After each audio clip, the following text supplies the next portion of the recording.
আসসালামু আলাইকুম। আজকে চলে আসছি সহজ উপায় অল্প উপকরণে কিভাবে আমরা বাসায় বসে শাসলিক কাঠি বানাইতে পারি। তো এখানে আমি প্রায় 1 কেজি মুরগির মাংস নিয়ে নিছি, সবগুলা ব্রয়লার মুরগির বুকের মাংস। তো এখানে আমার প্রায় 6-7টা বুকের মাংস লাগছে। তো এখানে আমি প্রায় আধা কেজির কম টক দই নিছি, লবণ নিছি পরিমাণ মতো। লবণের পরিমাণটা বলবো না, তার কারণ হলো এক একজনের লবণ খাওয়ার ধরন এক এক রকম, কেউ বেশি খায় বা কেউ কম খায়। তো এখানে আমি হলুদের গুঁড়া, মরিচের গুঁড়া, জিরা ধনিয়ার গুঁড়া, গরম মশলার গুঁড়া আর সাথে মুরগি মশলার গুঁড়া নিছি, আদা রসুন পেস্ট নিছি। তো আর সাথে একটা ডিম দিছি, সয়া সস দিছি।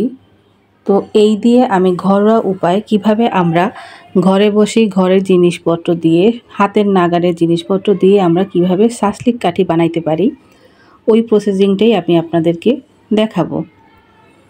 তো এখন আমি সব উপকরণগুলোকে একসাথে করে মেখে নিচ্ছি। অল্প করে আমি একটু টেস্টিং সল্টও ব্যবহার করছি। এখানে আমি একটা ডিমও নিছি, কারণ ডিম না দিলে আপনার সব মশলাগুলো মাংসের সাথে মিশবে না, লাগবে না। এখন আমি এখানে ক্যাপসিকাম নিছি, লালটা, সবুজটা, হলুদটা, পেঁয়াজ, গাজর। এখন আমি এগুলা শাসলিক কাঠিতে কিভাবে নিচ্ছি ওই প্রসেসিংটাই আপনাদের সাথে শেয়ার করব। ভিডিওটা না টেনে সম্পূর্ণ ভিডিও দেখার অনুরোধ রইল।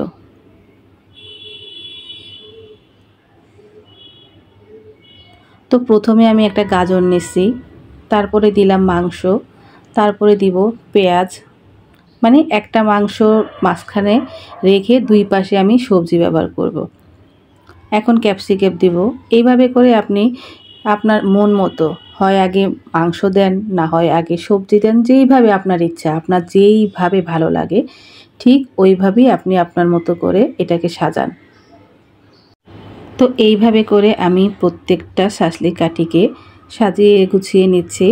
তো আমি একা একা করছিলাম, তো আমার মেয়ে বলছিল যে মা তুমি আমাকে দাও, আমি করে দিচ্ছি, তুমি অন্য কাজ করো। তো মেয়ের কাছে দিয়ে আমি অন্য কাজ করলাম। তো মেয়ে বসে বসে এগুলো করছিল। আলহামদুলিল্লাহ ভালো লাগছে খেতে। আসলে ঘরোয়া পদ্ধতিতে ঘরোয়া খাবারের উপরে আর কোনো খাবার থাকে না। ঘরের রান্না সবসময় মজা। বাহিরে আপনি যতই সুস্বাদু মজার খাবারই খান না কেন, ঘরের খাবারের চেয়ে ভালো কোনোটাই হবে না। তো এখন এগুলাকে আমি হালকা তেলে ভাজবো। তো এটা আমি সরিষার তেল নিছিলাম, সরিষার তেল দিয়ে আমি অল্প তেলে ভাজবো, ডুবা তেলে ভাজবো না, তাহলে মাংসটা শক্ত হয়ে যাবে। এই জন্য আমি হালকা আঁচে হালকা তেলেই ঢেকে ভাজবো, যেন আমার সবজির কালারটাও ঠিক থাকে, আবার মাংসটাও সিদ্ধ হয়ে যায়। 1 কেজি মাংসতে আমার অনেকগুলা শাসলিক হয়েছিল সেদিন, প্রায় 60টা। তো আমরা মানুষ কম, আমার 60টা লাগে না, সেজন্য আমি অর্ধেকেরও বেশি রেখে দিয়েছিলাম ফ্রোজেন করে ফ্রিজে, পরে আস্তে আস্তে করে খাবো। আর আপনারাও চাইলে এভাবে আমার মতো করে ঘরোয়া পদ্ধতিতে ঘরোয়া উপকরণে রান্না করে খেতে পারেন, বাচ্চাদের খুব ভালো লাগে। আর আমি আমার ডেসক্রিপশান বক্সে আমার রান্নার প্রসেসিং পরিমাপটা আমি আপনাদেরকে বলে দিব। এবার আপনারা বেশি কম সেটা আপনারা মেজারমেন্ট করে নেবেন। বেশি হলে মশলার পরিমাণটা বাড়িয়ে দিবেন, যদি খাবারের পরিমাণটা কম থাকে তাহলে আপনি মশলার পরিমাণটা কমিয়ে দিবেন। এই ছিল আমার শাসলিক কাঠি ঘরোয়া পদ্ধতিতে ঘরোয়া রান্না। আর আমার চ্যানেলটাকে যাদের ভালো লাগে তারা অবশ্যই সাবস্ক্রাইব করে পাশে থাকবেন। আর এইটা ছিল আমার ফ্রোজেন করে রাখা, ফ্রিজে রাখা। তো আপনারা এইভাবে করে চেষ্টা করলে অবশ্যই ইনশাল্লাহ ভালোই লাগবে। আল্লাহ হাফেজ।